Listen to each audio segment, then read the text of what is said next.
और सबको जैम सिक्की बाइबल गाथा चैनल में आप सब लोगों का स्वागत है।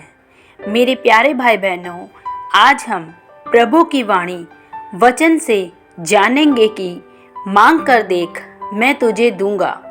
मेरे भाई बहनों, हम वचन यूहन्ना की पुस्तक 15वां अध्याय उसकी हम 7वीं आयत को देखते हैं तो यहाँ लिखा है, यदि तुम मुझ में बने रहो और मेरा वचन तुम में बना रहे तो जो चाहे मांगो वह तुम्हारे लिए हो जाएगा।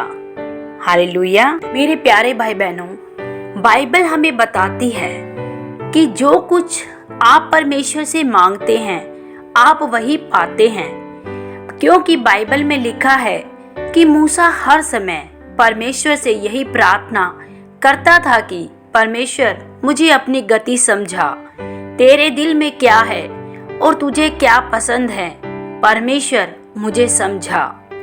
क्योंकि बाइबल के वचन भजन संहिता 10:3 उसकी 7वीं आयत में लिखा है कि उसने मूसा को अपनी गति और इजराइलियों पर अपने काम प्रकट किए। जी मेरे भाई बहनों, यहाँ हम देखते हैं कि मूसा भी परमेश्वर के साथ आमने सामने होकर जब बातें करता था और परमेश्वर ने भी उस पर अपनी पीठ का दर्शन दिखाया। मूसा परमेश्वर की संगति में व्यस्त रहने वाला व्यक्ति था, इसीलिए वह 40 दिन बिना खाए बिना कुछ पिए और जब वह परमेश्वर से बातें करके पहाड़ से नीचे आया तो उसके चेहरे से किरणें निकल रही थी। जी मेरे भाई बहनों, क्योंकि बाइबल में लिखा है कि मूसा पर परमेश्वर ने अपनी गति को प्रकट किया, क्योंकि उसकी यह प्रार्थना थी कि परमेश्वर मुझ पर अपनी गति को प्रकट कर। मेरे प्यारे भाई बहनों, यहाँ हम क्या देखते हैं कि मूसा परमेश्वर की बातों में बने रहने वाला एक पवित्र जन था। वो परमेश्वर के हर वचन पर चलने वाला, एक परमेश्वर को खोजने वाला पवित्र और एक धर्मी जन था। मेरे प्यारे भाई बहनों, यहाँ परमेश्वर से मूसा इतना प्रसन्न होता है कि वह मूसा से आमने सामने बातें करता है और उसके मुख पर अपने तेज को जाहिर करता है। मेरे प्यारे भाई बहनों, यहाँ हम देखते हैं कि मूसा पर परमेश्वर ने अपनी सामर्थ को जाहिर किया और लिखा है, इसीलिए मूसा को परमेश्वर ने अपनी सामर्थ्य दी और वह इजराइलियों को इतने बड़े और ताकतवर राजा के हाथों से छुड़ाकर लेके आया था, जो कि एक चमत्कार से कम नहीं था। लेकिन दूसरी तरफ ही इजराइलियों का ध्यान हर समय इस बात पर रहता था कि परमेश्वर मेरी प्रार्थना कब सुनेगा और कब मेरी प्रार्थना का उत्तर देगा। कभी तो उनको रोटी की चिंता होती थी, कभी पानी की, तो कभी मीट की चिंता होती थी और वह परमेश्वर पर कुड़कुड़ाते थे। इसीलिए परमेश्वर ने इजराइलियों पर सिर्फ अपने कामों को प्रकट किया और मूसा पर अपनी गति और सामर्थ्य को प्रकट किया। जी मेरे भाई बहनों, यहाँ हम देख सकते हैं कि जो मनुष्य सिर्फ परमेश्वर के वचन का खोजी होता है, जो मनुष्य निरंतर परमेश्वर के साथ बना रहना चाहता है, उसके जीवन में और उन लोगों के जीवन में जो सिर्फ भौतिक आशीषों के पीछे रहते हैं, उनके जीवन में और परमेश्वर के खोजने वालों के जीवन में कितना ही अंतर बताया गया है। मेरे प्यारे भाई बहनों, मैं आपको आज जांचे कि आज आप कौन सी श्रेणी में आना चाहते हैं, उन लोगों की जो सिर्फ परमेश्वर के कामों को देखना चाहते हैं, या फिर उन लोगों की जो परमेश्वर की गति को देखना और समझना चाहते हैं। मेरे प्यारे भाई बहनों, जब आप अपने जीवन में चुनौतियों और मुश्किलों से निकलते हैं तो उसका पहला कारण यह होता है कि आप परमेश्वर को समझ सके कि परमेश्वर आपको सभी चुनौतियों से निकालने की सामर्थ्य रखता है। और दूसरा कारण यह होता है कि आप अपने आप को समझ सके कि आप परमेश्वर की नज़रों में क्या हैं। मेरे प्यारे भाई बहनों, अगर हम बाइबल में देखते हैं कि जब इजराइलियों ने देखा कि मूसा पहाड़ से नीचे नहीं आया, तो उन्होंने हारून से कहा कि हमारे लिए एक बछड़ा बना।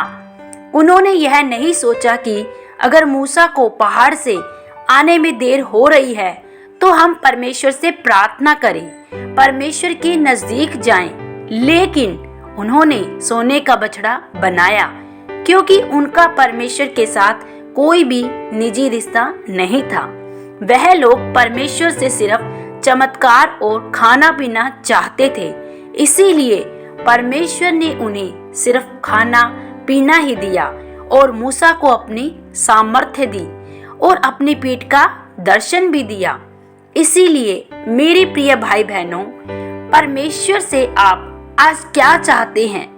क्या आप परमेश्वर से मूसा की तरह परमेश्वर की गति और सामर्थ्य को मांगते हैं, या फिर आप इजराइलियों की तरह खाने पीने की चीजों को लेकर हर दिन मूसा के आगे कुड़कुड़ाते या बुड़बुड़ाते हैं?